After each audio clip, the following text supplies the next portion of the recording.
Në një ceremoni festive në praninë e personaliteteve zyrtarëve të shumtë dhe diplomatëve të akredituar në Tiranë, Ambasada e Shteteve të Bashkuara ka kremtuar 249 vjetorin e pavarësisë. E ngarkuara me punën e Shteteve të Bashkuara të Amerikës Nancy Van Horn, tha se amerikanët nderojnë 4 korrikun e 1776-s, ditën e nënshkrimit të Deklaratës së Pavarësisë.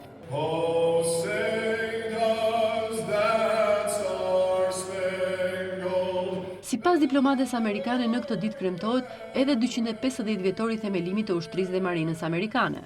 As President Trump said while celebrating this milestone a few weeks ago, siç tha presidenti Trump gjatë festimit të këtij guri kilometrik në Washington disa javë më parë, në atë ditë liria mori mburojën e saj dhe pavarësia mori shpatën e saj. Ata patriotë të ushtrisë së parë në revolucionin amerikan luftuan kundër një armiku të frikshëm dhe mundësive të pafavorshme, por ishin të armatosur me një kauzë të drejtë.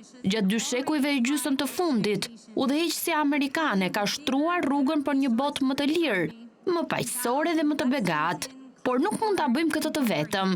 Tashmë udhëheqësit tanë janë duke u kthyer në shtëpi nga samiti i NATO-s, ku aleatët u zotuan të investojnë 5% të PBB-s të tyre çdo vit për kërkesat bazë të mbrojtjes. Diplomatja e Shteteve të Bashkuara u ndal tek rëndësia që ka për Washingtonin bashkëpunimi me aleatët, ndërsa theksoi se fal sakrificave të shumë amerikanëve dhe aleatëve në vite, sot mund të jetojmë në liri. it's thanks to the sacrifice of so many Americans and allies that we can gather here tonight. Fal sakrificës së kaq shumë amerikanëve dhe aleatëve mund të mblidhemi sonte për të festuar liritë tona. Ne mund të rrisim fëmijët tanë të sigurt për një të ardhme ku ata do të gëzojnë ato të drejta të patjetërsueshme, të përjetësuara në Deklaratën e Pavarësisë, nënshkruar 249 vjet më parë, jeta, liria dhe kërkimi i lumturisë. Gjatë ceremonisë festive për pavarësinë e Shteteve të Bashkuara të Amerikës, përshëndeti dhe shefi i përgjithshëm i forcave të armatosura të Shqipërisë, General Arben Kingji. Dua të shpreh njohjen më të sinqertë për mbështetjen e jashtëzakonshme që SBA ka dhënë për Shqipërinë, sidomos në momentet më të rëndësishme të historisë sonë të re, në rrugën e antarësimit në NATO, në proceset e transformimit demokratik dhe modernizimit të institucioneve tona të sigurisë dhe mbrojtjes.